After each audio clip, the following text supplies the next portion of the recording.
मेरी आवाज आप तक जाने लगी? ताली बजाइए, अपना काम लगाता हूं मैं। माला माली न निकालो, केवल माल हो जेब में तो निकालो। हालांकि कवि सम्मेलनों में इनाम देने का चलन नहीं है, मगर अगर नोट में 500 लिखा है तो छूट दी जा सकती है। अब 5 ऐसे लोग चले हुए हैं, कुछ खाए पता है कि फुर्सत करे हुए हैं या भैया ने ना। मजा लीजिए दोस्त, आप लोग जितना अच्छा कविता सुनना रहा सुन लिए, लेकिन मैं ओरिजिनल पोएट हूं। मैं कोई वीर रस का कवि नहीं हूं कि पाकिस्तान का सीना फाड़ देंगे, रावलपिंडी में झंडा गाड़ देंगे। काहे गाड़ दोगे? यहां जगह कम है क्या?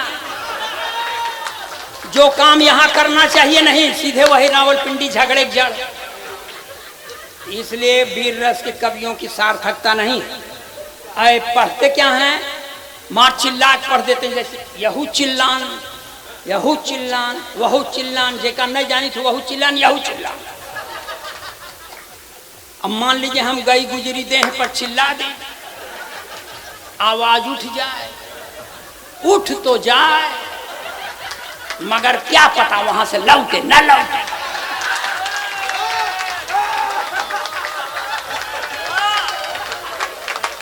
तो यही खुशी के मौके पर श्राद्ध का मंत्र पढ़ना पड़ेगा।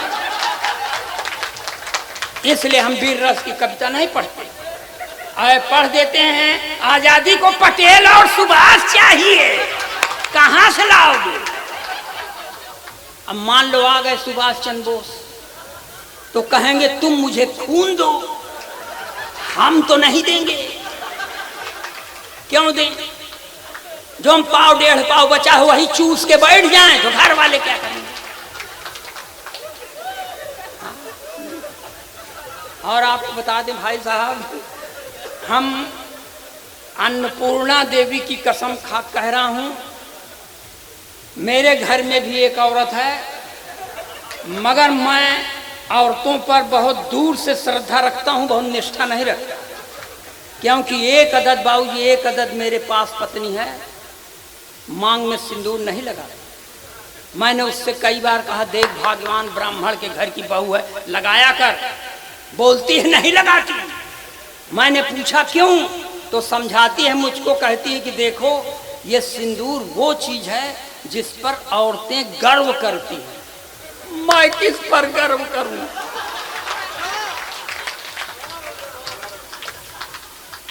तो हमने उसको एक बार समझाते हुए कहा कि देखो मैं एक अदद वो आइटम हूं जिसने तुझे एक औलाद फौलाद जैसी दी है, जो 5 फीट 8 इंच लंबा है, 60 किलो वजन का है, इंटर में पढ़ता है, बड़ा होकर मेरा नाम रोशन करेगा। मैं उस पर नाज करता हूं, इसलिए तू मुझ पर नाज कर। तो और मेरे ऊपर भन आ गई भाई साहब। कहने लगी देखो अब हमारा मुंह मत खोलवाओ, तुम्हारे ऊपर भरोसा करती तो यहू न होता।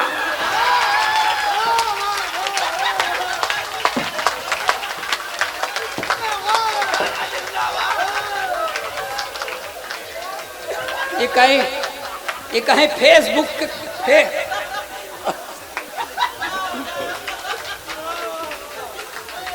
ये कोई फेसबुक की कविता नहीं ना कि फेसबुक के हम नकल मार के सुना रहे हैं। हमारा प्रोडक्शन है, कोई सुनावा तो हमारा नकल करके सुनावा। मैं भाई साहब देखिए, मैं तकदीर का मारा हूं। मेरी पत्नी जब पूरब दिशा की ओर चलती है तो उत्तर दिशा की ओर युवक खड़ा हुआ समझता है कि मुझसे आंखें लड़ा रही है। मैंने उससे कहा कि देख भाग्यवान, जब मैं तुझे पहली बार देखने गया तो नगर पालिका के एक हेडलाइट की तरह तेरी ट्यूबलाइट काम नहीं कर रही थी, मगर मैंने फिर भी तुझसे शादी कर लिया, इसलिए मेरा एहसान मान। तो कहती है इस हुनर में भी तुम औरतों से बहुत पीछे हो। हमने कहा कैसे? तो कहती है अध्यात्म गवाह है भारत का कि एक जन्मांध पति का साथ देने के लिए एक सुनैना सुंदर युवती ने अपने दोनों आंखों पर पट्टी बांधी। तो मेरा साथ देना चाहता है तो अपनी एक आंख फोड़ ले। मैंने कहा एक आंख नहीं फोड़ूंगा चाहे जो कुछ हो जाए। तो उसने भी कह दिया मैं भी मांग में सिंदूर नहीं लगाऊंगी चाहे जो कुछ हो जाए। और मैं यही सरकार के एक नारा से मैं बहुत सख्त खिलाफ हूं, जिसमें सरकार कहती है नारी सशक्तिकरण। नारी सशक्तिकरण का मतलब पुरुष अशक्तिकरण। जौन काम अपने खिलाफ हो क्यों माने? लेकिन ऐसी बात थोड़ी है। मैं अपने प्रधानमंत्री से पूरी तरह प्रभावित हूं, क्योंकि प्रधानमंत्री का नारा है बेटी बचाओ बेटी पढ़ाओ मगर पत्नी छोड़ दो। और मैंने भी छोड़ दिया। और प्रधानमंत्री बनने के लिए सब करना पड़ता है। इंदिरा जी ने अपना पति छोड़ा, प्रधानमंत्री बनी। उससे कम है क्या? इन्होंने अपनी पत्नी छोड़ दी, प्रधानमंत्री बन गए। मेरा भी भविष्य उज्जवल है क्योंकि मैंने भी छोड़ा है। हालांकि आज पटेरिया जी के चाल चलन का परिचय हुआ मुझको। मेरी औरत ने मुझसे, भाई साहब मैं जब इलाहाबाद से चलने लगा तो हम सोच रहे थे कि किसी बस से चले जाएं, रात 9 बजे तक पहुंच जाएंगे। तो जब मेरी श्रीमती जी ने कहा कि हम चलेंगे चित्रकूट का दर्शन करने, तो हमने भाई ट्रैवल एजेंसी एक से एक कार मंगा ली। हम कहा जब तुझको ही चलना है तो चल। तो भाई साहब जब 15-20 किलोमीटर आई, हमने कहा 350 किलोमीटर है यहाँ से छतरपुर, ये समझ लेना। कहें हम बीमार हो जा। तब 20 किलोमीटर आने के बाद हम लौट के घर गए। तो ये कहत हैं, इनको यही स्टोरी बताए तो इन्होंने कहा कि काहे घर भेज दिए, अरे यहीं आती यहीं रह जाती। हम कहा अपने चाल चलन का परिचय दो। और ये तब ये पढ़ भी रहा था कि ये कौन खंड है, ये बुंदेलखंड। पूरा हिंदुस्तान कहूं तो कम है, तो तुम भैया पूरा हिंदुस्तान ले लो, हम फॉरेन से आए हैं।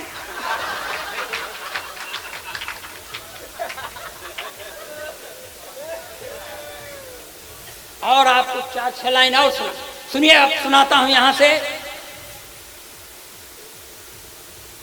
एक नेताजी थे हमारे प्रदेश में सर, वो इलेक्शन के पहले तक इस दल में थे, ठीक इलेक्शन में उस दल में चले गए। और कहने लगे कि मैं इस दल का नाश कर दूंगा क्योंकि मैं नेवला हूं। नाम नहीं बताऊंगा, नहीं तो आप समझ जाएंगे कि मैं स्वामी प्रसाद मौर्य की ओर संकेत कर। और देखिए ये गप मारने के लिए सब बहुत हैं। ओरिजिनल पोएट्री का पहला नमूना।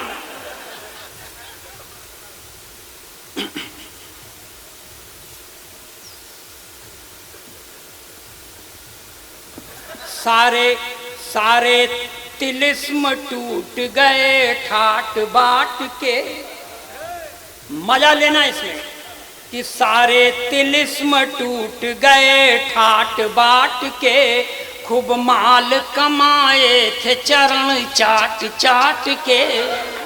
खूब माल कमाए थे चरण चाट चाट के। सारे तिलिस्म टूट गए ठाट बाट के। बीजेपी को तो सांप खुद को न्योला बताते। बीजेपी को तो सांप खुद को न्योला बताते। धोबी के कुत्ते हो गए घर के नगाट के। वाह दादा, ये ओरिजिनल पोएट्री है। तो फिर जिस दल में गए थे उसका कुछ नहीं हुआ, तो उस दल के सुप्रीमो की पत्नी को बहुत बुरा लगा। तो उसने कहा आए थे तीर मारने मर कर चले गए। आए थे तीर मारने मर कर चले गए। साइकिल पे बैठे उसको तोड़ कर चले गए। दरिया में सियासत के थी योगी की सुनामी। दरिया में सियासत के थी योगी की सुनामी। खुद डूबे सनम तुमको भी लेकर चले गए। वाह दादा, ये ओरिजिनल पोएट्री है ना। हाँ, हम बनावटी ये सब बहुत हैं। और देखिए एक ठो और है जो वहां से निकला है जेएनयू से, खूब गरिया इस कांग्रेस के, लेकिन वहीं में घुस गया। तब मैं उसको कहता हूं, उसको ऐसे भटके हुए युवक को मैं 4 पंक्तियों में उसको देता हूं सीख की सुधर जा।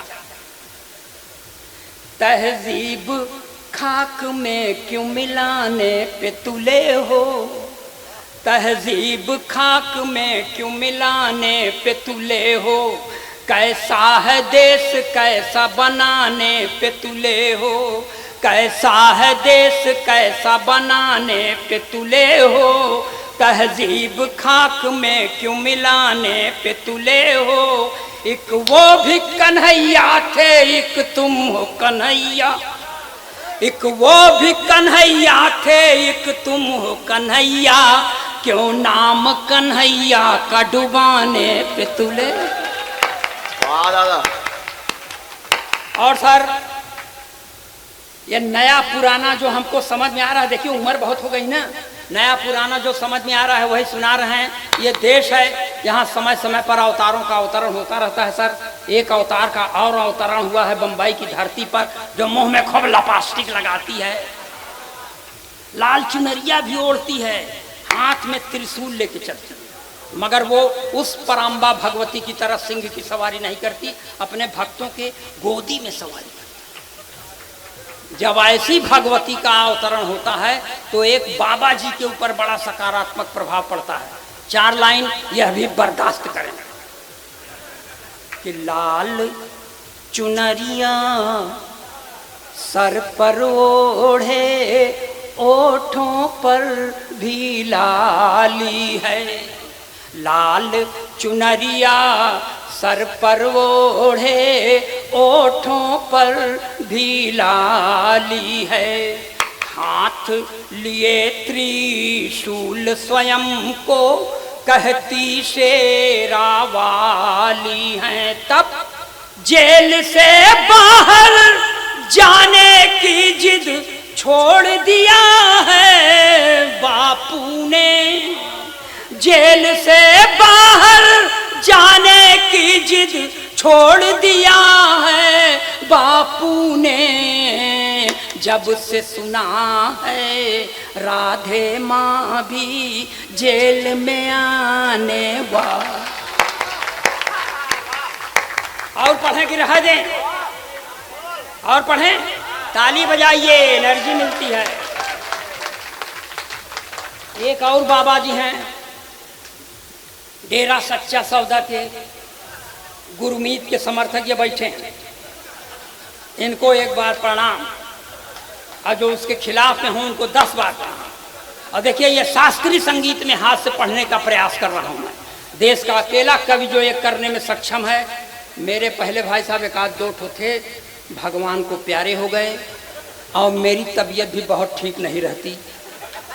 अब मैं पढ़ूं चाहे मर जाऊं, आपसे क्या मतलब, आपको तो सुनने से मतलब, तो सुनिए, मैं सुना चला जाऊंगा कि होरी होरी खेलत गुरुमीत,